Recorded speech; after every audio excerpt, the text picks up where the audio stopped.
What do you collect? Show me your collection. You're my one of one. You're my kind of obsession. My big break. This segment is brought to you by NBA Top Shot. Oh, we're going to be talking a bunch of collectibles. As a profession, I was a journalist for 25 years, also a coach and a player for the Red Sox, my favorite team. He's best known for being a World War II spy. And then we all did a private dinner at a bar called Brewdog, where Top Shot opened a tab, you ordered what you wanted, and you literally just talked to collectors and hung out. Like, it was a dream situation. Oh, no. Is Tork inside? What is this? I'm outside. Like, the other day we were talking about it, and I was laughing at you guys. I was like, haha, look at all those guys up north with all that awful weather they were going to get. And, and I swear, like, the forecast, when I said that, it was like 65 degrees for Texas the next day. And sure enough, I looked at the forecast immediately after I said it. I'm pretty sure Mother Nature did this on purpose. Can we start by talking just a little bit about Slam Magazine? Yeah, Caitlin Clark, Cooper Flag, Wemby, they're gone in second. So those are their gold medals, and that's kind of our like flagship sort of limited edition. What do you collect? Show me your collection. You're my one of one. You're my kind of obsession. My big break. All right, welcome to the show. That was a little intro just to show you who we got on this podcast tonight. We're doing an NBA Playoff Livestream. We're here to talk the playoffs. We got some fun going on, some amazing basketball heads here. Who's ready for some ball? Yes, sir. All right. Appreciate it. Thank you all for coming on. This is going to be a heck of a lot of fun. We got a bunch of stuff going on tonight along with this. We have a little fun that goes along with this podcast. So anybody on here wants to play along, that we're doing giveaways for NBA Top Shot packs. If you go to sayso.so, and that's the join link right there. Just put in that little phrase down there, and that'll get you to where we're going to have predictions as far as what's going to be going on in the game tonight. There's the first playing game going on. So along with that, there's a fun leaderboard. So everybody who's viewing, play along with the predictions. It'll be a bunch of stuff where it's like, what's the top scorer at the first half of tonight's game? Things like that, just so you could play along, have some fun, win some things, and watch us talk about some sports. So where do we go? Where do we start out with tonight? We got the first game going on. What are we thinking here with this first playoff game? We got the Hornets right now is 26 and the Heat 22. What are we feeling, Mike? We want to talk. We'll talk a little bit about this here from the Bench podcast. Welcome to the show. What do we think of this first playing game tonight? You know, I'll tell you what. I saw a little bit of Charlotte in the last week or so with the Knicks, and you know, I like the way they look, man. Obviously, the game is home. They're down to a 2-point lead now with the last 12 seconds. But you know, I like what Kneppel has given them. You know, Ball has been fantastic. Bridges always plays well. I like them, and I like them in this game tonight in Charlotte. Awesome. All right, crowd. What else we got here? We got Pudgy Boy Sports. What are we feeling? What are we thinking on this game tonight with the Heat and the Hornets coming in? I want to see the Hornets win this, but they have a really exciting young team. They're going to be dangerous for the next couple of years, man. LaMelo Ball is just like, he's an exciting player to watch, man. Yeah, absolutely. Thomas, we got here a different conversation, and Kem, both on that podcast. How are we feeling? What are we thinking of the Heat and Hornets tonight? Yes, sir, man. Look, it's going to be a good game. It's just tough that both of these teams fell into the 9th and 10th seed, and it's kind of win or go home. They don't even get a second chance, right? You know, the Miami Heat, they've kind of really struggled here the last, month or so playing basketball.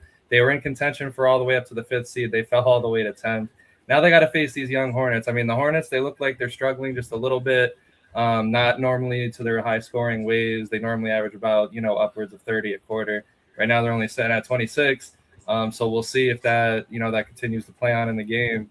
But it should be a good one. It should be a close one because the Heat, they're experienced. The Hornets aren't.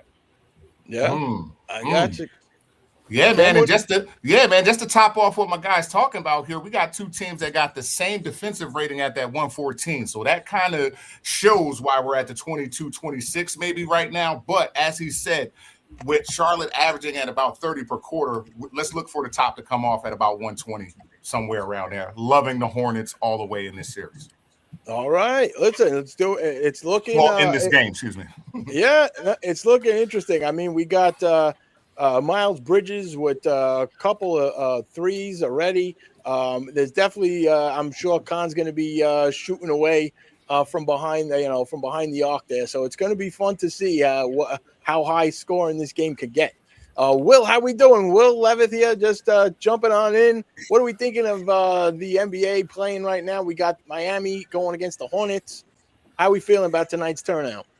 Dude, you invited me to this podcast, and I'm probably the least likely basketball fan out there. Listen, man, you're a passionate fan. I know. I'm a sports guy. Right. I just like all sports. You know, like right. the game to whoever wins, man. It's the winner gets the spoils. You know, who you pulling for through the whole series? Who's your team, though? I mean, from afar, who are you pulling for the whole way? Whoever wins, man. I mean, in the grand champion of this, I know, we're gonna come back to you though because you're a man of collectibles. So I'm sure we can talk some basketball collectibles, and we're gonna pull back to you. But Austin Kent from Slam Magazine, how are we feeling? Who are we getting on with this Miami and Charlotte Hornets game tonight? Feeling good. And as a lifelong Pistons fan, I'm paying particular attention to this matchup. You gotta love the Hornets. I mean, I have so much respect for the Miami Heat. First of all, they have won so consistently over the years. I don't want to see the Miami Heat in the playoffs. I want the Hornets narrative. I want the Khan narrative. I want to see them. That would be a fun series if they can sneak in and get the 8th seed. I'd be all for that. So just for the vibes alone, just the energy has turned completely in Charlotte. To see that sort of build into like a full playoff berth would be really exciting after a season that I'm not sure many of us, if any of us, really saw coming. We've just gotten so used, to the Hornets being so lousy. So the fact that they're in this position is really exciting. Yeah, honestly, the first time, for I feel like decades that we're talking about them in the postseason. I mean, Larry Johnson's the last time I remember the Hornets. Grandmama. I mean, that's the last time I remember them coming out and having to worry about facing them. But it's true. All right, Detroit all the way with Austin and Mr. Okie Kid with the Thunder hat. What are we feeling? I know who you're pulling for here, but in the grand finale. But who we got here in this first series with Miami and the Hornets? I think it's going to be a great game. I mean, we've all seen what Bam can do. I mean, you can't deny when you put it, 80 plus up. So he could go off at the right time. But the best rookie that's still in the playoffs, Khan. Let's see what he does in his playoff debut. Let's see if he stays heated from the three. Let's see if he can finish strong in those clutch minutes at the end. If it's a close game, let's see what this young gun has in store for us. I think there's a career ahead of him that's going to be awesome. That's going to keep the Hornets relevant for a long time. But let's see where his first steps are tonight. So I'll go with Charlotte. All right, going with Charlotte. Chris, how are we doing here from Entirely NBA podcast? Pleasure to have you on. And how we looking at this game tonight? Are we with Hornets? Or are we going with the Heat? Yeah, no, this is a good one. And thanks for having us. It's great to be here with such a unique group of individuals. This will be fun. A lot of different areas that we all have synergy in, and with memorabilia, with players, with athletes, with talking about the games and so on and so on. So it's really cool for us all to be here with, different backgrounds and unique outlooks. But me, I mean, obviously you guys have talked about so many different points in this game. We actually talked about this on the podcast. Like, we believe, I think as a panel, we like Kyle Knipple for Rookie of the Year. Like, we actually, if we had a vote, we would vote him as the Rookie of the Year. I mean, he's been most consistent. He's had breakout games.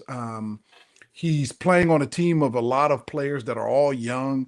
All of them have, scoring ability. I mean, Miles is like a veteran for this group, which is saying a lot. Brandon Miller and LaMelo.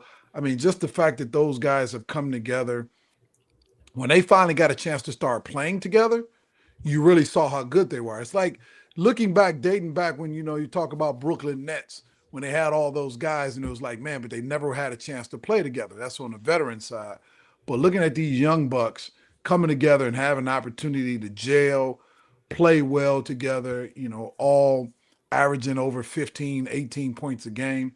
Really like this group, really want them to have some success. I think it's just a good story for the league, a great storyline for the league to have your younger teams, shuffle the deck a little bit, have some positive success.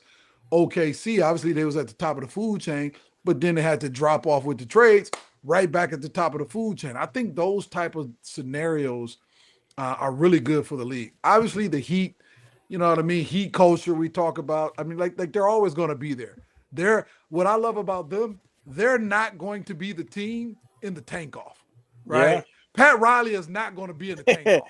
You feel me? Like we may be rebuilding, we may not be as good. We're not tanking. We're always going to be fighting. So I respect that. I love that. I appreciate that. That's good to have, within the league, teams that are always, maintaining a certain standard. So I think you have, this is a great matchup of these two. You got the standard and you got a team that's up and coming. So whoever gets the dub, whoever gets the chance to move on, I think well deserving. But I'm actually personally probably pulling for Charlotte. I'm from Michigan originally. Miles Bridges from Michigan State. I'm a Michigan State alumni. So I got to roll with my guy in this one, and hopefully they pull it off. And right now he's 3 for 4 from the field, 2 for 2 from 3. He's starting off like gangbusters, getting his in early, right? Yeah. As the vet in the first quarter.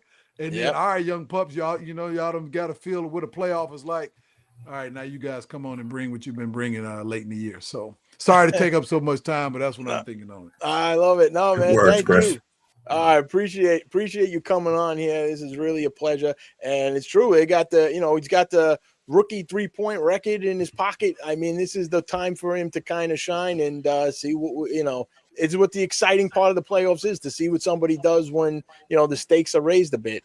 So this is exciting stuff here. And next we got Juju Gotti from the Dan Levitard Show. How are we feeling here, sir? Thank you for coming on, good, buddy. Brother. Appreciate y'all for having me, man.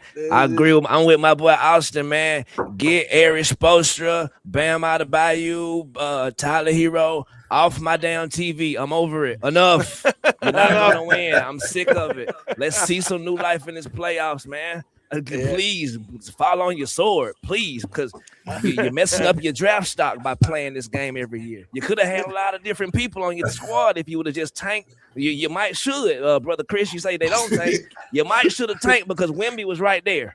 Ain't nothing. Look what you got. Who you got? Pella Larson. So salute, but get Miami Heat out of here now. Man, this is it. It's coming. It's coming.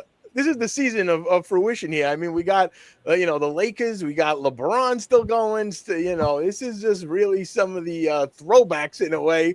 But I know it's time. You're trying to see this young generation coming up now. And it's going to be exciting. I'm with you. Thank you for coming here. This is a pleasure. We're going to hit the next week. That was our first topic. On the next topic, we're going on, are the Lakers and 76ers done already due to injuries or not? What do we think here, guys? What are we feeling on this? We got some injuries already with the Lakers here. Luka, is he coming in?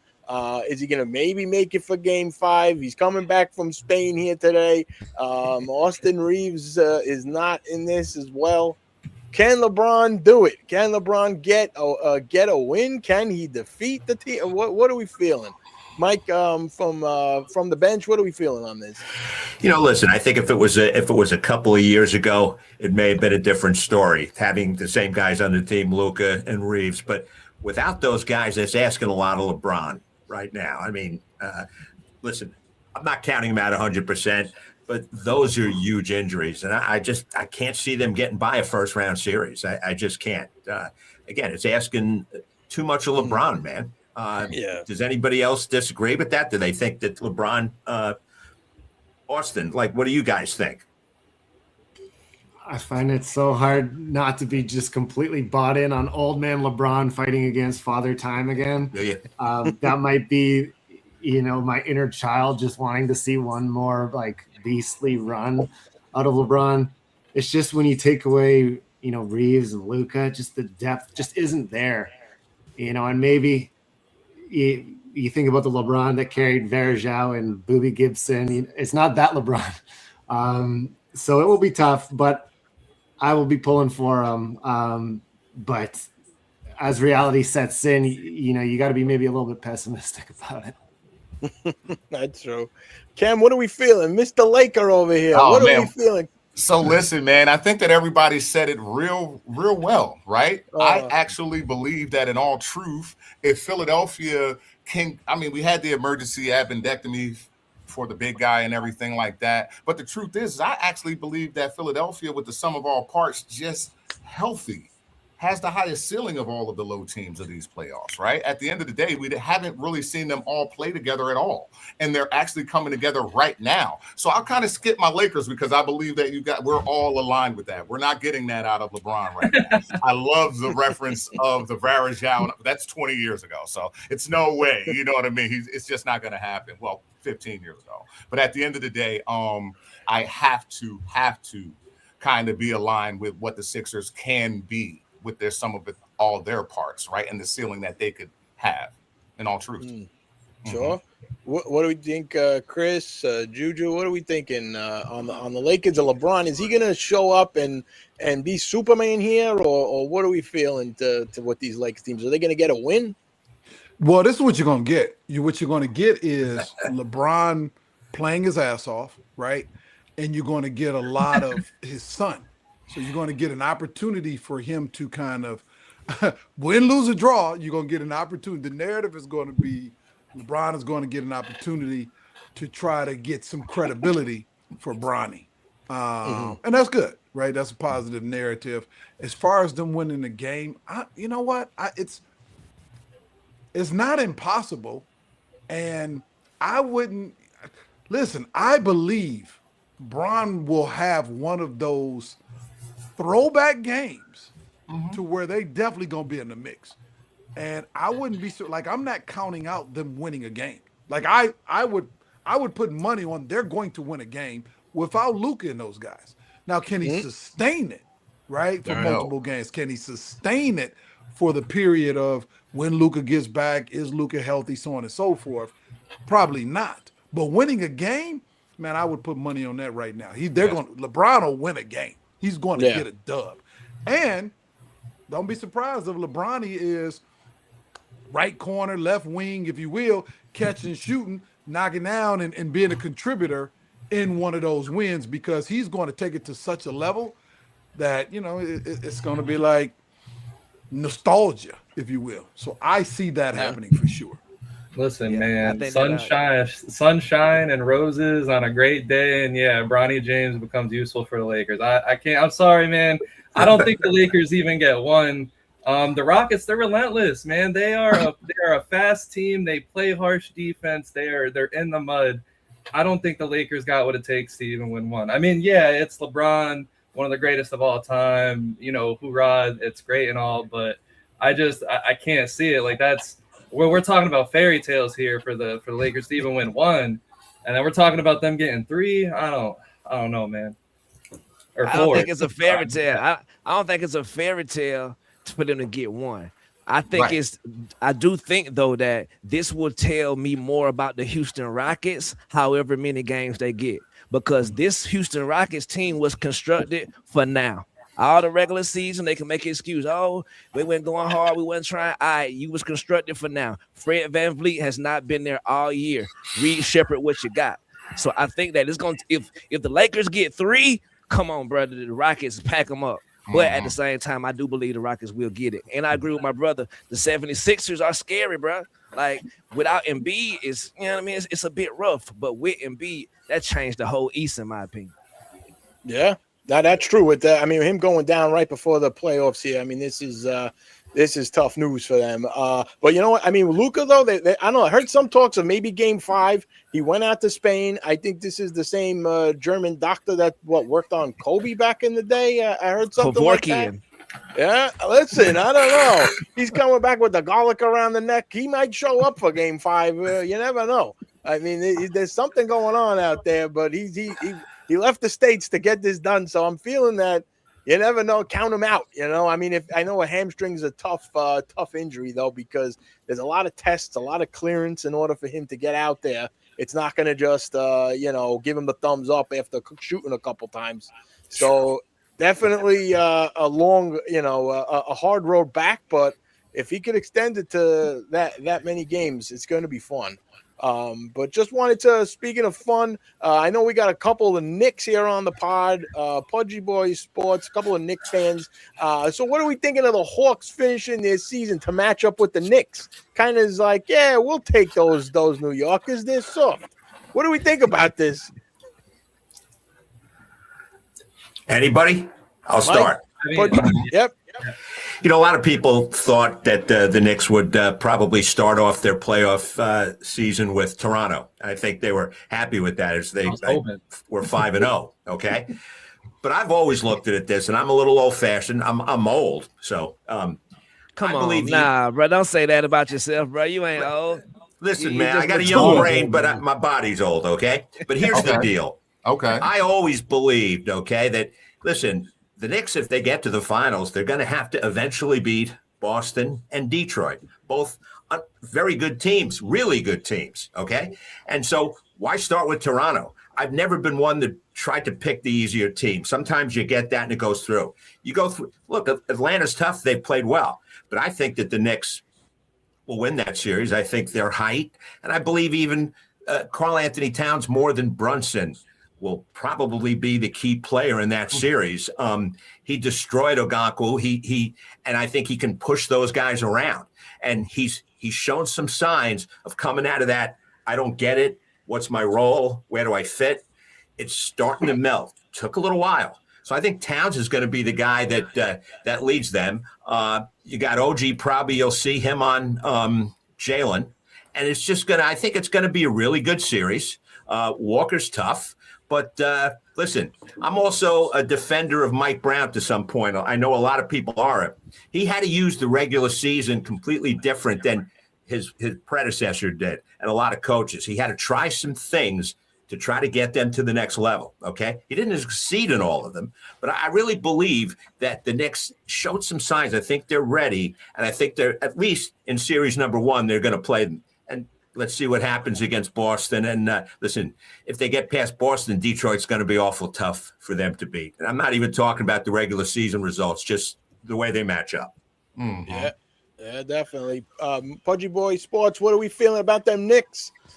Yeah, I think the mainstream media, to be honest, is like they think that this is the 2020 Narlands Noel, Alfred Payton Knicks against the Hawks from 5 years ago.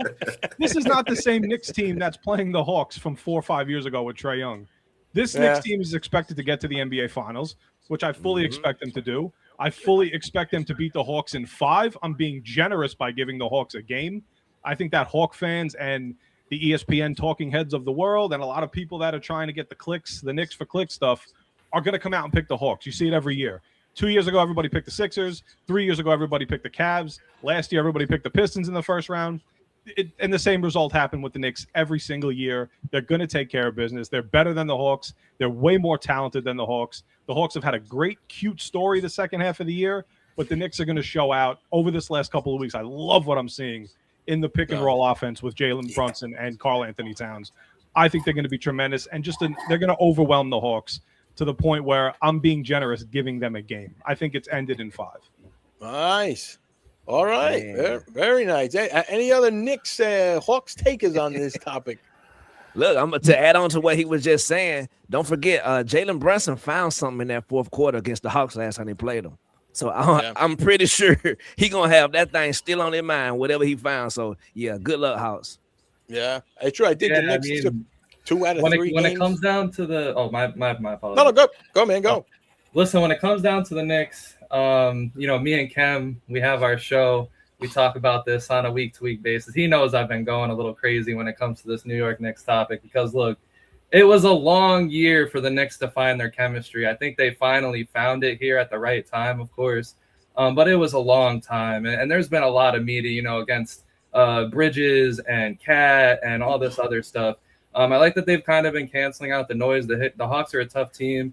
I kind of doubted it because it's a lot of will Cat show up? Will he step up to the occasion? Can he step up on defense in some really clutch moments?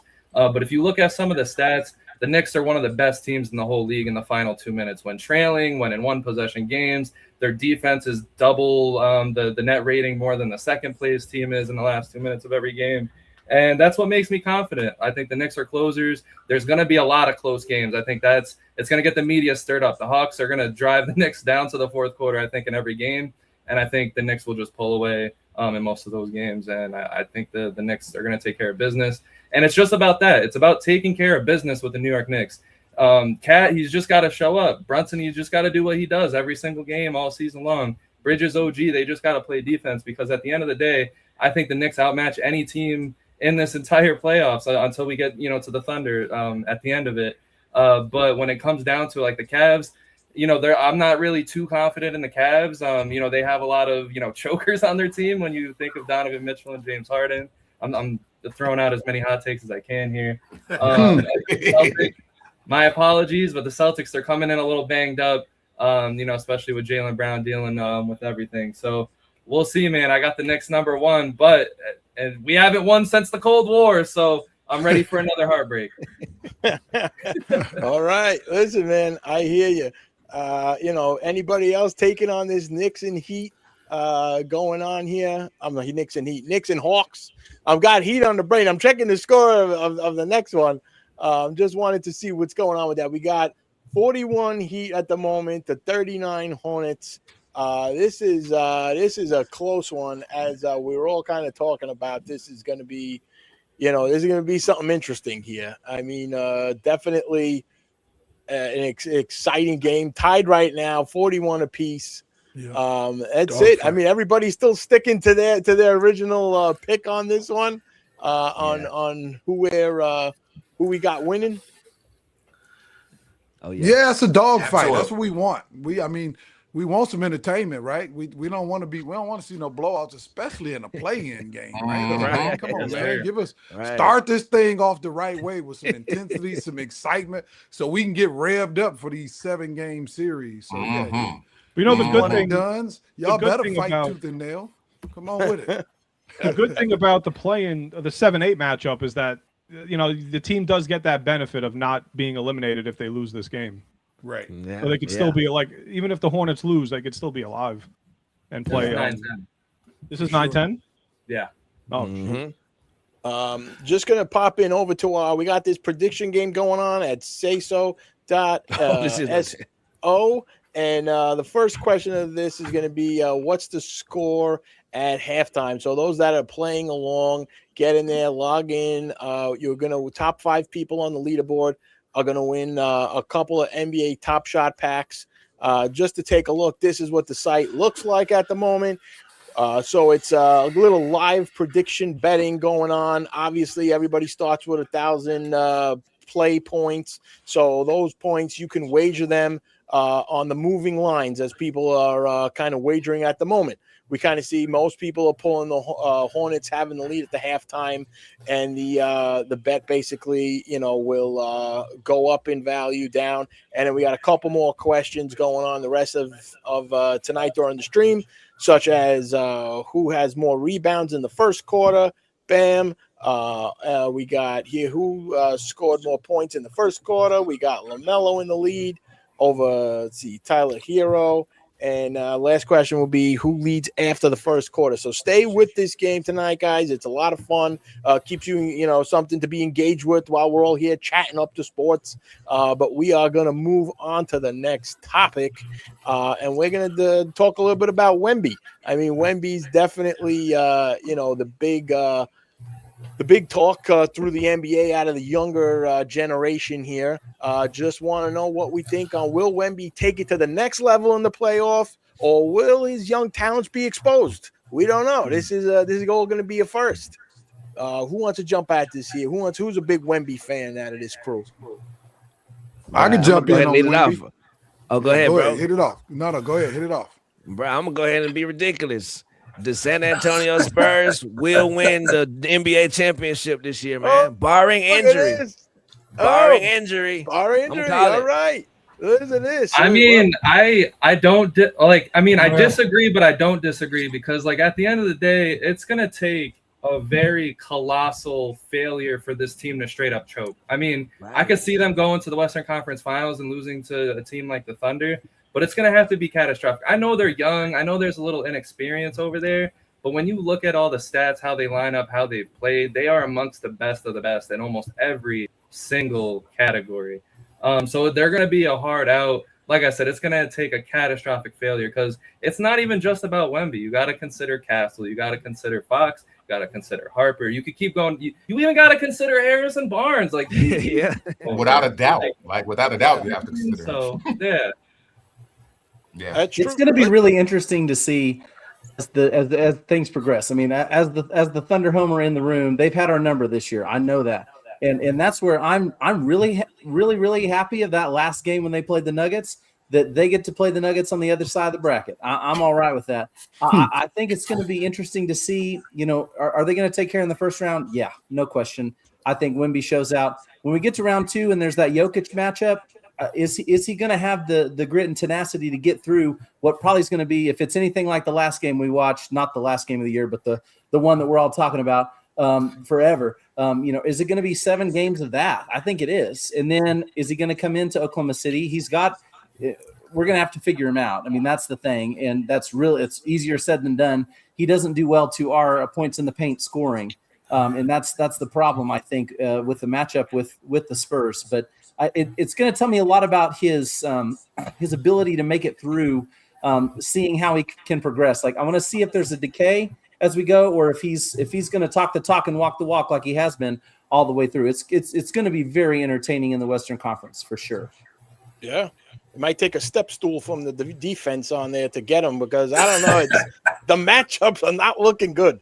I mean, depending on how far they go, but Nuggets versus what do we think if the Nuggets play the Spurs in this one? What do we think? What do we think that matchup's going to be like? Y'all writing out the Timberwolves pretty fast for some reason. I'm not sure why. Because if anybody has played the Nuggets well in the playoffs over the last couple of years, it's been a surprisingly Ant-Man in them Timberwolves. So I wouldn't count them out this fast, especially with Aaron Gordon hamstring always on the brink of not here nor there, knock on wood. Yeah, you feel me? Yeah, that's true. I like where you're going with this. I mean, first of all, speaking on Wemby, we talked about this recently. I mean, several weeks ago about how they went. I think it was 51 days without a loss, and just changed the complete narrative. You know what I mean? All young guys, and Wemby just leading the way. When you think about Wemby, right? It's like, because we talk about MVP voting a lot on our, who should be getting it. And this year is a unique year. You got like six dudes that easily could have a legitimate argument about why they should be MVP, right? Joker, Jaylen Brown, Wemby, Luka, of course, the current MVP down in OKC. Yep. Like, you got multiple guys. So, but I'm saying this, and then you want to talk about two-way guys, and that's JB's big thing. Like, I'm a two-way player. I took a team that, wasn't, of course, Cade, and we thought he was going to be out of contention, but then came back and played some games. So you got like 6 dudes, strong, great seasons. Maybe you Luka, you're going for the scoring, so on and so forth. But then, you take a guy like Jaylen Brown, like, listen, I did it with no other all-star, right? And I play defense. I'm a two-way guy. But here's the thing that I keep talking about. When you talk about Wemby, just remove statistics, because he changes your entire game plan offensively when he's on the floor. Like, literally your game, whatever it is you do well, we shoot threes, we get down here. Change all of that. Wemby's in the game. Like, you literally have to designate your offense around avoiding this guy.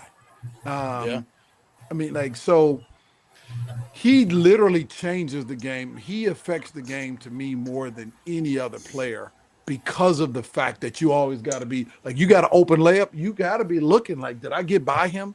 You know what I mean? Do I have an opportunity to get this? So for me with Wemby, man, I would love for him to, I believe that he's ultimately the face of the NBA.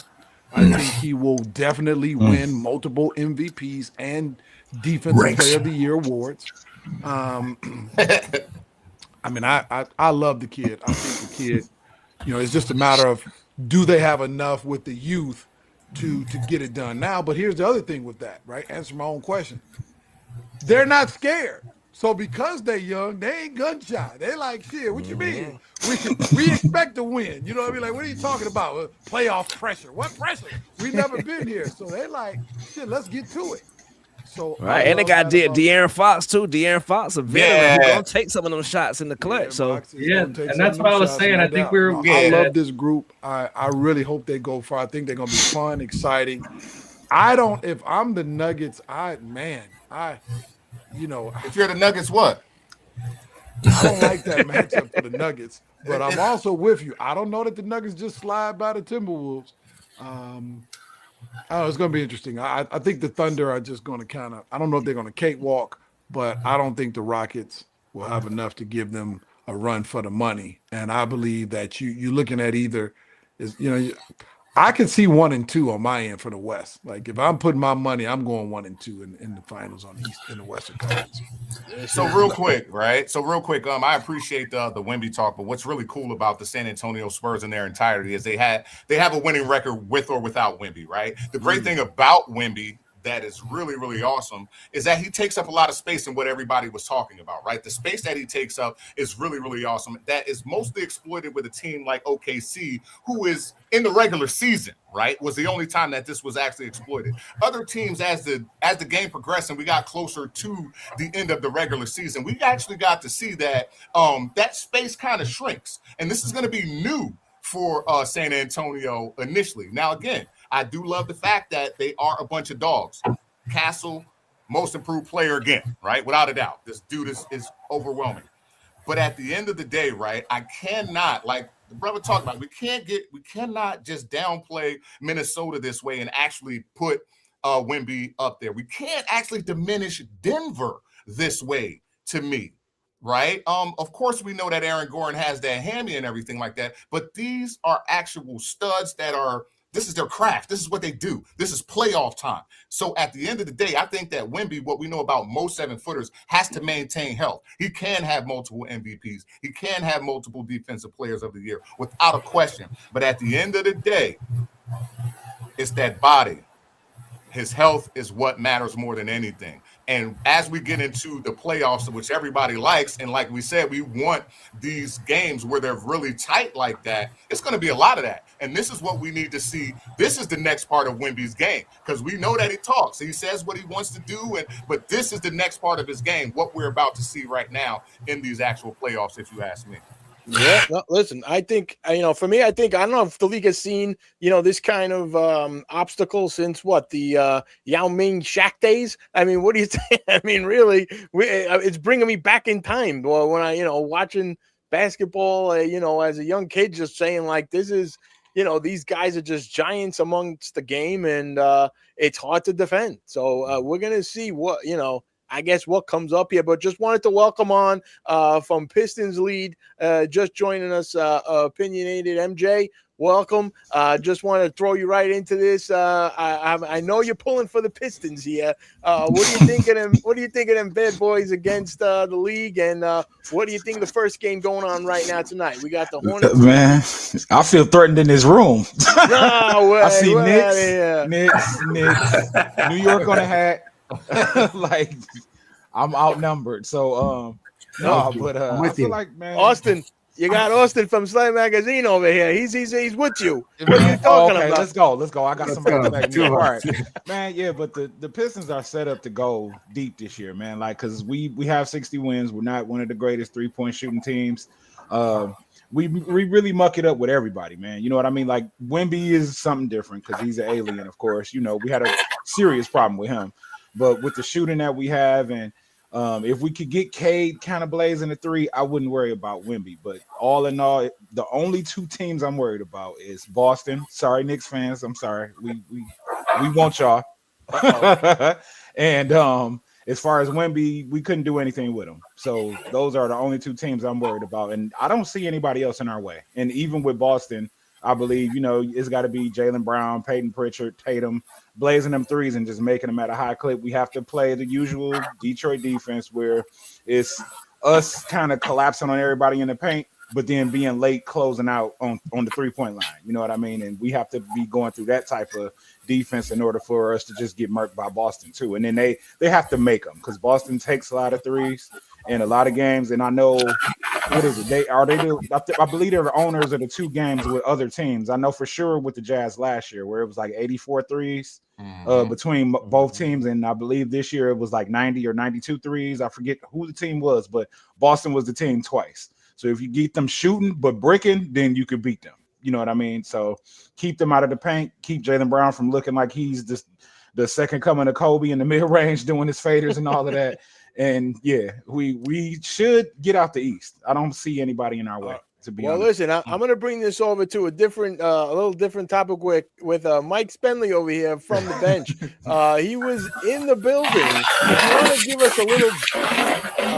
I want to give us a little background as to when you were in the Garden and just what kind of magic occurs in that building. Well, obviously, it's the same building. I listen. I was lucky enough as an 18-year-old young man in New York to sit on the bench the last time the Knicks won the NBA championship. I'm 71 now. Wow. I was 18 then. Nice. It was just a magical time. I was with them in 72 as well. I went to the finals in Los Angeles. We beat the Lakers in game one. Will Chamberlain in the West, and then we lost 4 straight. That was the year the Lakers won 33 in a row. And then the next year, Willis Reed was healthy, and he came back, and they had Jerry Lucas in a trade. It was an unbelievable team. May not have been the greatest team in NBA history, but it was the smartest team. They had a tremendous coach, and I still miss those Magic just walking onto the court at MSG and being in the huddles. That was the greatest thing. I'd hold the Gatorade, and I'm listening to Red Holzman, and during playoff time, it was just it was magnificent. On our show, I try to bring in some of the memories. I cover the current Knicks team mainly, but I like to reflect on some of the similarities I see in winning. Magical times. Obviously, I'm a Knicks fan for 61 years. I respect what OpiniatedMJ said, but I have a question for MJ if I can ask him. Yeah. Do you think that? Obviously, we saw what happened in the regular season with the Pistons. Last year doesn't matter now in the playoffs. Do you think Detroit will have just as easy a time with the Knicks in the playoffs? I know you said you fear Boston more. What kind of playoff run do you think the Knicks will do when they go up against Detroit? I believe if they get there. It's up to really Mike Brown's coaching and what Karl Anthony Towns is doing in every game, like how they're using him, because he'll go from getting usage in one game to he's got 5 shots at halftime. You know what I mean? So, and then it's just about them having a consistency because the Knicks they're sporadic. I'm not going to say the Knicks are just trash or that we'll just walk over them. I'm not going to say that at all because I like the Knicks. You know, I'm not one of those Pistons fans like, oh, you're just absolute trash. No, they can beat you multiple ways. OG Anunoby could drop 25 one game. Karl Anthony Towns could drop 25. Bridges, who's been kind of invisible at times, can have a 25-point game. So if they can put it together through the playoffs and just come together as a team and pick it up, like, you know how every team has an X factor. They can be they have multiple X factors on that team. You might get Jordan Clarkson to come up and drop 20 in a real important game, you know what I mean, off the bench because he's still capable. So it's just a matter of what they decide to do, like as far as each team is concerned, that they will go match up against, what strengths they'll look at, and what things that they will attack depending on the matchup. Like you still have to have a heavy dose of Karl Anthony Towns, a heavier dose anyway. Like you can't let it be what it's been, where some games he's like 5 shots at halftime, but then everybody else is shooting more than him. And then at the end of the game, he only took 7 shots or so. You know what I mean? Like that's not going to get it done. And then he's walking around pouting and, you know, everything that's going on now with Giannis and whatnot. I'm sure it's in his head, of course. And it's just like, well, yeah, if we lose, you're gone. You know what I mean? Like, who knows what he's thinking about? So I got you. Yeah. Oh, but this is it's going to be interesting. I mean, it's definitely going to be fun to see. Austin, any final thoughts on the Pistons? And as far as who do you want to see them match up against, and how would they perform against the Knicks? Yeah, it's just been such a fun few years as a Pistons fan, and even last year in the playoffs, like I had the privilege of being in the Garden for my first time. It was a game that would have been Game 3 when the Pistons won, and obviously I enjoyed it as a Pistons fan. But just being in the Garden for the first time and just surrounded by that atmosphere, which I know this, I've been hearing this for over 30 years, how special the Mecca is, but literally every person, whether it's the kids screaming or the corporate suits, everyone in that entire building with just this intense knowledge and passion for the game just blew my mind. And so the fact that I got a Pistons win and I got to experience that made last year the Pistons Knicks series quite memorable for me. I got a healthy respect for the Knicks team. I agree with what you're saying about Karl Anthony Towns, especially last year during the playoffs. Like, we didn't have like Isaiah Stewart for at least a few of the games, and I'm like, why don't they just give Cat the ball, constantly? Just because we had no answer for him, and I'm sure we've got some dialed in like Knicks guys here that can maybe explain that more. But just for me as a relative outsider to the Knicks, I kind of just think just use Cat more and more. But I mean, Jalen Brunson, just incredible. I'm fearful of him anytime like the fourth quarter rolls around. We obviously saw it last year. I think Asar Thompson's still recovering from Jalen Brunson last year in particular. But the Pistons, it's just the perfect Pistons team with the grit, everything that we've seen from successful Pistons teams in the past. I do have a respect for the Celtics. Just being able to do it so consistently in the Missoula era. But, I think the East could go either way. And so obviously I'm not going to root against my guys. But speaking about the Spurs, like we talk about Wemby, he's just a truly horrifying player in the sense that Shaquille O'Neal was a horrifying player. We're so spoiled as basketball fans. Like the Nuggets are incredible. The Thunder are incredible. The Celtics are incredible. But Wemby horrifies me to the point where you just watch him and you're like, I legitimately don't even know what I would have to do to win, let alone to be able to do it. And I kind of feel like, well, kind of how a Pistons fan felt watching LeBron 20 years ago in that one series where you're like, LeBron, like, not yet. Let us enjoy this for a couple more years. Because once that era begins, once the Wemby era truly begins, like, we're going to have to deal with that for the next like decade at least. Yeah. So the Spurs are probably the team that I fear the most in the playoffs. But I got to pull for my Pistons in the East respectfully, because I just have a lot of respect for the Knicks and Celtics as well. Remember what Stephon Castle did as well to K, you feel me? So as scary as Wemby is, bro, they got them hitters up and down the roster that's D'd up. So yeah, right, bro. You need Steph Curry on every team. Pretty much. I got a question right quick to the Knicks fans, because while bro was talking, I realized, are the New York Knicks the first team ever that has an imposter syndrome going around the entire team? Because from game to game, you'll see the aggression go and come with OG. Yeah. You will see Mikal Bridges remember he's awesome and then forget he's not. Same way with Cat. Like, you should never have 13, 15 points. We need you to get 20 or more no matter what. So is that the first team I can think of that just got imposter syndrome all up and down that mother trucker? Not necessarily, and I'm not even a Knicks fan, but I want the Knicks fan to kind of take this. But I think it goes back to what they said earlier. In all truth, Mike Brown is an experimental kind of guy, too. He had to make sure that he had a couple of things running with these guys. You know what I mean? So that's one of the things. So if we could breach a real a conversation real quick. That's one of the things that we don't really see in the NBA too much anymore. We're going to see one guy get a bunch of pound dribbles and wait for a screen to come and then do some work. But at the end of the day, what Mike Brown did with the Knicks was a lot awesomer because it did make us think. But at the end of the day, we know that this is the same roster, you know what I mean, who made people believe in them. And I'm not a Knicks fan. Again, I'm a Laker fan. But in understanding and watching the Knicks and being a New Yorker, you know, that's just what I see. You know what I mean? And what I believe. And at the end of the day, we'll see. Look, Mike Brown was brought in here. Mike Brown was brought in here to get them to one other level and not to do what Tibbs do. And I think the fans and media got caught into that he wasn't doing it. He experimented all season, okay? Lately, you see a lot of the 2-game coming back, the pick and roll with Brunson and Towns, okay? They left that a little away. Yeah, and there's been games where Towns has been inconsistent. But I got to be honest with you, okay? And Mike Brown doesn't need me to defend him. Karl Anthony Towns didn't buy in to the experimentation at the beginning. Okay, and yeah, a lot of people say they should use him.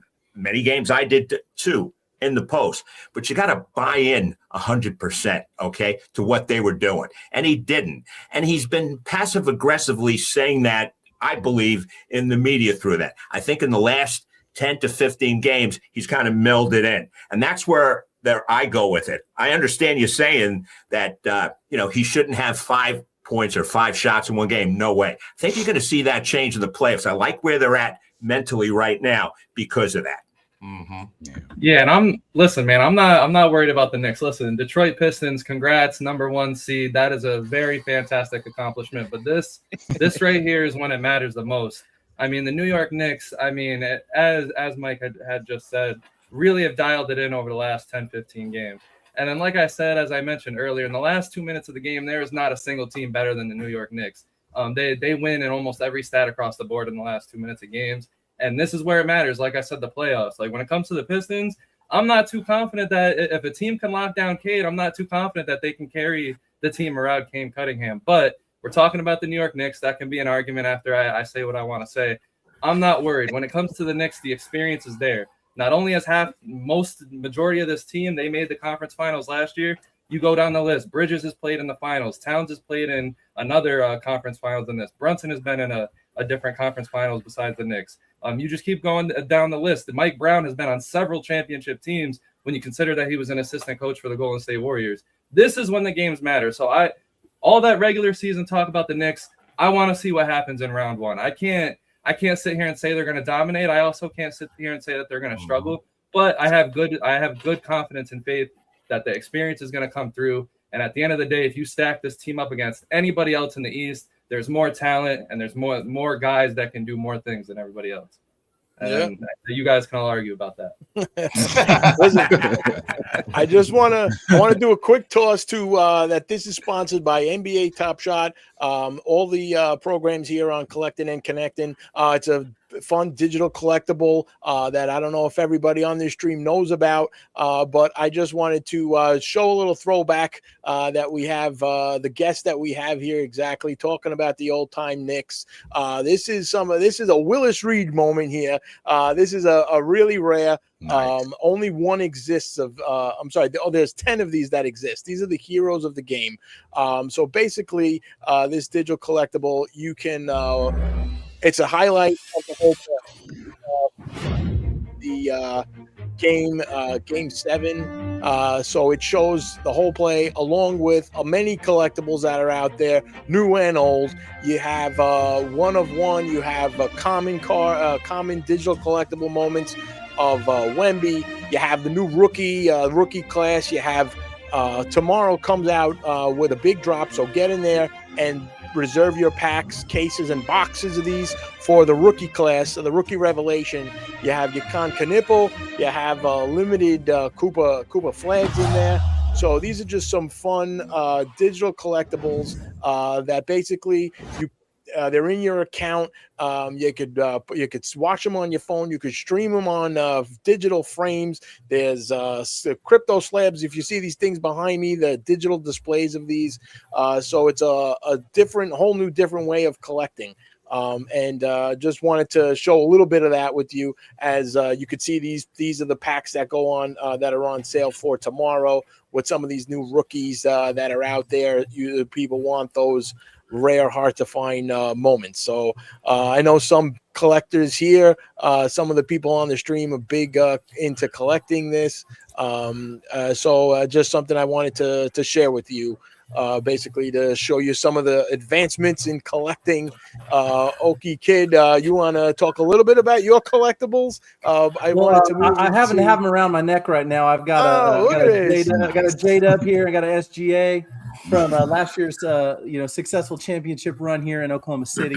But always a talking point when I wear this to the Thunder game. Proud season ticket holder since 2011 here in OKC. But it's been through the bad. Got to watch them fall apart against with the 3-1 lead against Golden State. Got to watch our friend Kevin Durant leave us and be weak. And now I get to come back and have a few more weeks of celebrating this, hopefully for the second one. But gotta love NBA Top Shot, man. Lots of fun, cool collectibles, and a great community. Just like the stream, just tons of guys, gals that just love to collect, love to talk basketball. And how cool is it to not even own just a picture or anything like that, but you own the video. Like, how cool is that to own the highlight? And especially as things happen, it's a great thing. Gotta love Top Shot. I appreciate it. All right. Listen, wanted to move into while we're talking collecting. Mike, want to go around. We're going to go around a little bit to everybody. So, Mike from the bench, Knicks podcast. Is there a collectible or a certain item that you've been holding on to? Something that you would say I can never get rid of in your collecting journey? It's funny. You would think when I was with the Knicks 53 years ago that I would have some collectibles. In those days, you really didn't think about it like you do now, so it's not. I was also in professional baseball. I work with the Giants and the Astros, and I have some baseballs of some guys signed throughout the tenure that I was at, and that's pretty much it, Paul, with my collectibles. I've been in and out of sports, but I just never started gathering that stuff. I wish I would have, so I could jump in on that. Or even like a program or a memento, a nostalgia, something that you just can't let go of that brings you right to, say, back to the court or back to a game or a moment in sports. My first game ever as a 7-year-old was October 1st of 61 at Yankee Stadium when Roger Maris hit a 61st. Oh, wow. Don't have the ticket stub, but have the program. My father put the diamond in with number 61. We were on third base side. Yeah. Wow. But the ticket stub was worth more. The program covered 3 different teams the entire series at the stadium. But that's something that we're pretty proud of. And I was 7, and that got me. Talk about getting into sports, man. That was right off the bat. It was awesome. Roger Maris, 61st. And it's crazy how people were, at the time, you hear how many people were booing him. A lot of people didn't want him to break, Babe Ruth's record. His hair was falling out. Yeah. Yeah. That's crazy to think of. I mean, we haven't had anything like that in a long time where kind of people are just really, I mean, we had a Bam surpassing Kobe, right, this season. I mean, what do we think of that? I mean, was that something that we all wanted to happen, or was it quite wasn't the Roger Maris stress, but it was definitely fun to hear a lot of people the next day being like, what is this? He was shooting 20 something free throws, but 43 free throws. 43 free throws, 43 field goals. Well, there you go. Crazy. I mean, 80 shots. It's not about how you get to the destination. It's getting there. If you drive a bike to cross country, you still get there, I guess. Hey, the tortoise beat the hare. Yeah, really. But Pudgy Boy Sports Talk, what are we feeling here? Your collectible, something that you've held on to, same thing, a nostalgic or an actual item that you just ain't getting rid of no matter what. So I have the date escapes me, but I have I was at the Garden in mid-November. The Knicks were playing the Celtics, and this was one of the most what-if exciting players that the Knicks have ever gotten. And if you're a fan of the New York Knicks from the 2000s, this name will ring true to you. I have a career-high signed card from Keith Van Horn on the New York Knicks. Yo, I was so excited when the Knicks acquired him.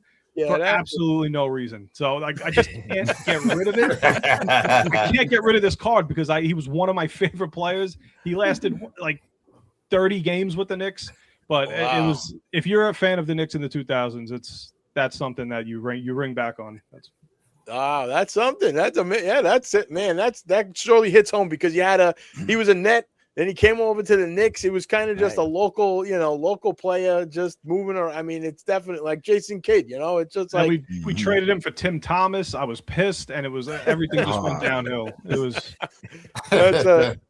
that's one memory I guess you're still holding on to. But I'm still there. I'm still back in 2003. That's great. Brings you right back. Austin, you got something in your fine collection that there's something that you ain't letting go ever on? Well, the one that's nearest and dearest to my heart is the iconic slam cover with the 96 draft class. Yeah. It's just one of those ones that caught my eye when I was, 10 years old, and I've just been obsessed with it ever since. You look not only the like sort of cultural sort of impact of that class, obviously, and now it's kind of fun to see magazines sort of get some extra love in the eyes of collectors too, which is kind of neat. It's been a big year for that, but that's definitely the, anything that's on that bucket list that you start making when you're 10 years old. If you can get your hands on that, you're not going to let anything go. So, yeah.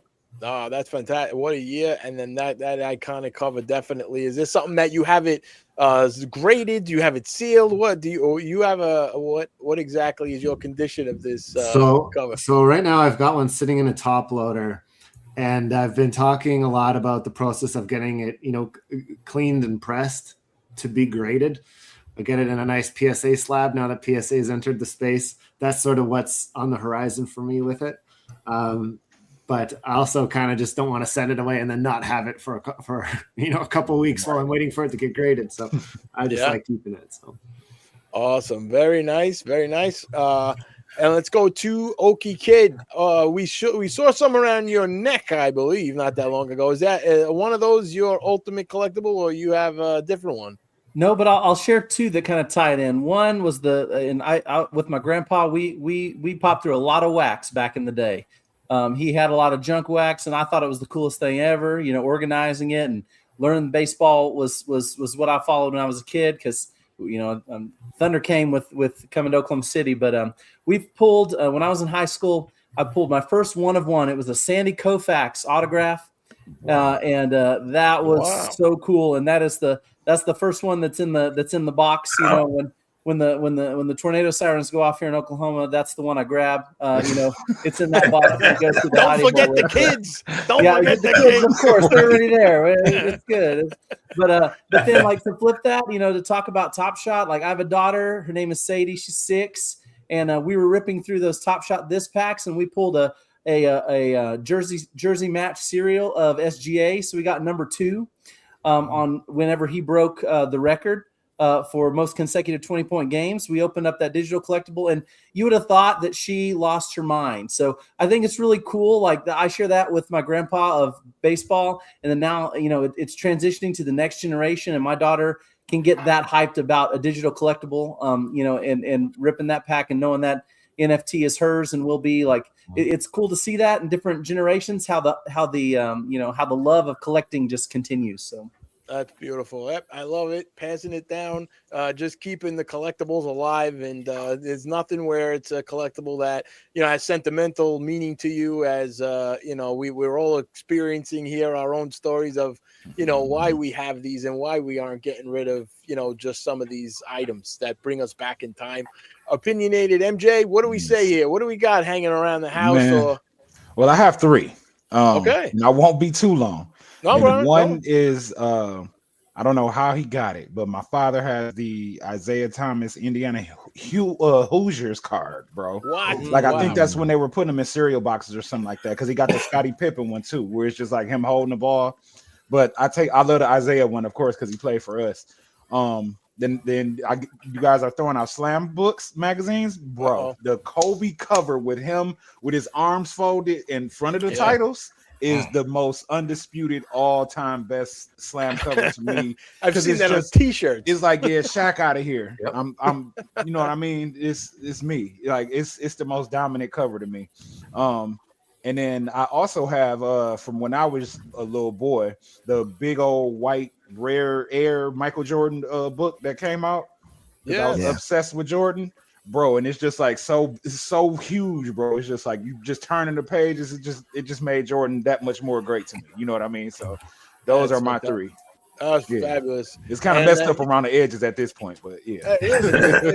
That's fine. I mean, we're not condition sometimes doesn't matter. It's just basically, the memory that ties you to it. Just like these NBA Top Shot moments, they have video highlight reels that you just kind of, can rewatch. And it's something that, everyone, I have physical cards, I have autographs. I kind of just enjoy, being a fan and holding on to some older players, new players. It's who you are, and it's your fandom, why you turn on and watch the games every night. Right. Before we move on, just wanted to check in currently on the current score. We have here the Heat and Hornets going in the third quarter. And what do we got? 73 Miami, 71 Hornets.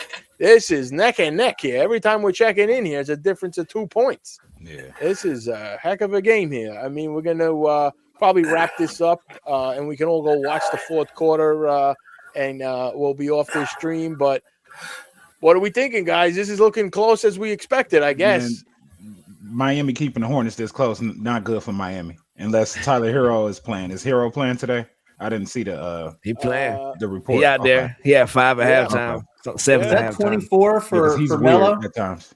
That's yep, 24 for LaMelo. Yep, LaMelo's got 24, 2 for 9 out of threes, and 9 out of 21 field goals. So he's definitely got the most field goals out of this game. And Miami's got Wiggins with 7 field goals, leading that, and a bunch of twos on the how many threes the rest of the team got. But Miami's hanging, definitely giving them trouble. So this is now it's up to 76-71. So this is interesting as we got 4 minutes 30 seconds left in this. And we'll see. We're gonna move on now. Bam's minutes are down. He must be out of the game. Bam, where is he got? He's got 11 minutes. We got 11. Yeah, that's that means definitely. He's not playing. Foul trouble. He got injured or something. No, there he was got a 0 chat foul. earlier. Yeah, he got hurt earlier. Yeah. Okay. Mm-hmm. All right. Khalil Ware stepping up though. Yeah. So just moving over to Juju, a little bit of collectible talk that we're just checking in on. What do you got for us? What have you been holding on to? Bro, my whole life is really collectible. It's right here with him.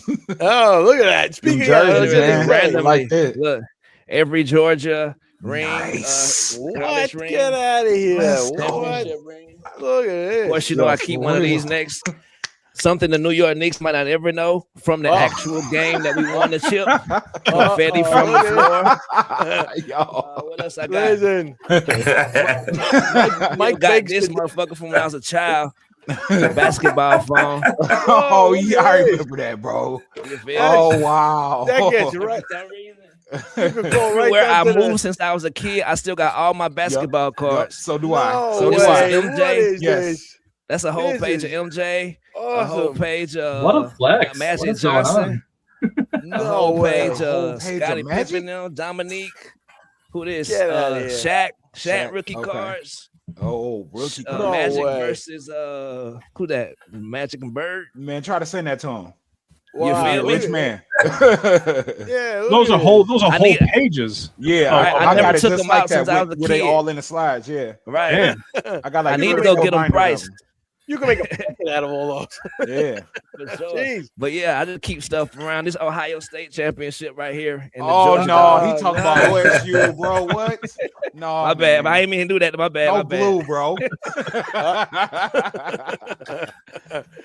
This is crazy. This is that's a one heck of a collection. Damn, you really Yeah. The into rings this was stuff. enough. Then he Yeah, pulled out the basketball really. cards too. That's it. What's Good your job. old? If you had to only keep, if the alarm was going off, the sirens are going off, and you got to get into the bunker. Which one you bringing with you out of all that? Man. Give me the confetti from the championship. Oh, because that's the only nice. thing that really matters. Nice confetti. That's it. Beautiful. I'm sorry. I love it. Down there with the Knicks. I know. I'm sorry. Thomas, what do you got for us? Bro, how do I even follow that up? He should have been the conclusion. Like, he just came on here just flexing and everything. Well, what am I? I'm about anyway. Just shout out to Juju. He got all the jerseys in the background and stuff. You know, I have my biggest collection. I have about 36 jerseys, 6 of them signed. So that's kind of my pride and joy collection there. I got baseball cards that I'll never get rid of. It's like, I forgot who had the story about the junk wax. I keep my junk wax. Like, I literally have about like 6 boxes of junk wax just because I can't throw them away. I can't give them away. I don't know what it is, man. It's baseball cards. But the biggest thing that I always make sure I hold on to, and this is going to be a really silly story, but as I am a Knicks fan, but for baseball, I'm a Washington Nationals fan. Sad. I know they are like literally the worst baseball team in the last like 5 or 6 years since they won. But they won the World Series in 2019. So I went to the wild card game. I live in New York. I drove 7 hours to go to the wild card game, watch the game. Juan Soto hit the big, hit in the 8th inning. That was all cool.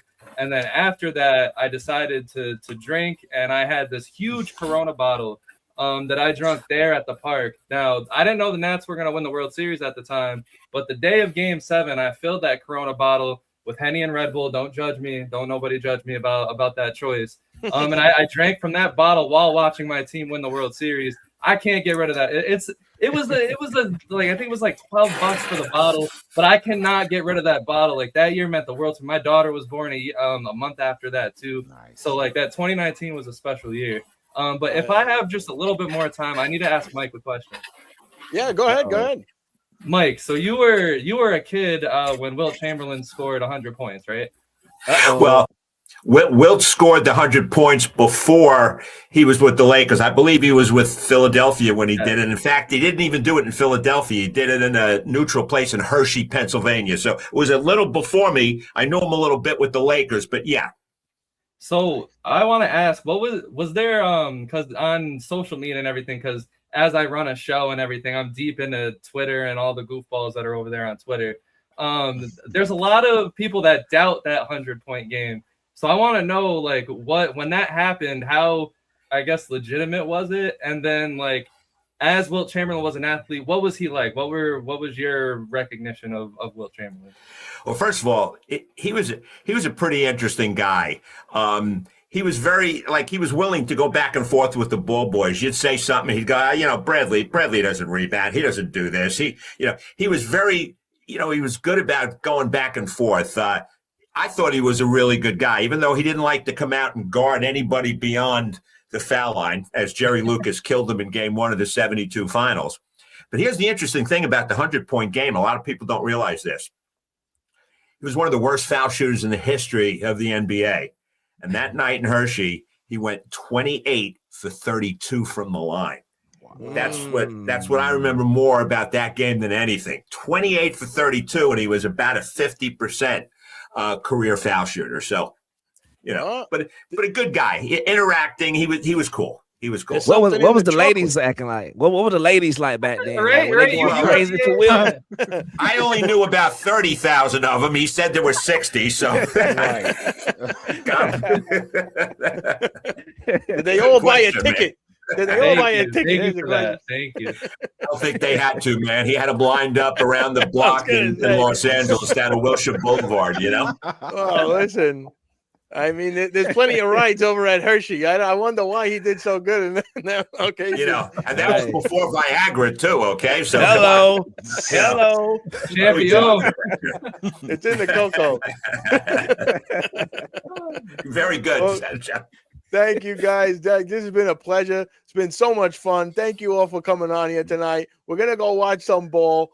This was just a great time. Thank you, guys. This is a pleasure. Those who are still on the stream, take a look over at the sayso.so, and there's some more predictions still open out there. The leaderboard on this, we got Scotty J in the lead. We got 808, Kid Kaboom, Cryptic Apex, Steady Wolf, and Benny Boy, who are going to win right now if it ended, but there's still time left. So good luck to the top 5 on that. And totally a pleasure, guys. This was definitely the best way that I ever could have kicked off the playoffs. So Go watch some ball. Thank you guys for coming on. Such a great Thank you. time. Thank you Thank you, all. Paul. Thanks, Thank guys. you. Thank you. Thank you.